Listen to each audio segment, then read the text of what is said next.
রাজধানীর Mohammadpur town hall market থেকে আজকের বাজারের চিত্র জানিয়েছেন সহকর্মী মাহাদি সেকেন্দার। মাহাদি, কি দেখছেন সেখানে, বাজার পরিস্থিতি কেমন? টাউন হল সিটি কর্পোরেশন যে মার্কেটটি রয়েছে সেই মার্কেটে কিন্তু যে বাজারে কেনা বেচার যে বিষয়টি রমজান কেন্দ্রিক সেসব বেচা কেনা চলছে। তবে বিশেষ করে এখানে চালের যে বাজার, সে বাজারে দাম যেভাবে অস্বাভাবিক বেড়েছিল সেই বাড়ার বিষয়টি কমার ক্ষেত্রে তেমন কমেনি এবং বাজারে আগের যে বাড়তি দাম সেই দামেই বিক্রি হচ্ছে।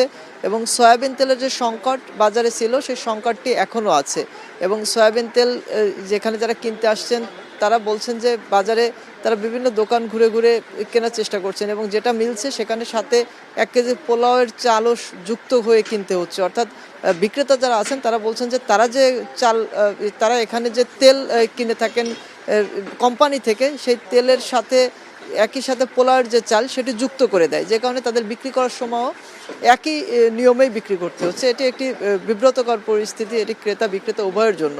আর রমজান কেন্দ্রিক চিনি এবং ছোলা যে বিষয়টি আছে সেটির দাম বাড়েনি, বাজার স্বাভাবিক পর্যায়ে আছে এবং বিক্রেতারা বলছেন শুল্ক অব্যাহতির কারণে সে বাজার স্বস্তি এসেছে এবং একই সাথে বেড়েছে আমদানিও। এবং বাজারে ক্রেতা বিক্রেতা উভয়ই বলছেন যে বিশেষ করে তারা ভুক্তভোগী আসলে সয়াবিন তেলের বাজারের এটি সরবরাহ স্বাভাবিক না থাকে এবং এটি মিলছে না। সেক্ষেত্রে বিকল্প তেল ক্যানোলা, সূর্যমুখী এ তেলের প্রতি নির্ভরশীলতা বেড়েছে। তবে এটি নিয়ে তাদের ক্ষোভ। তো এই ছিল রাজধানীর town hall city corporation market থেকে সর্বশেষ। মেহেদী।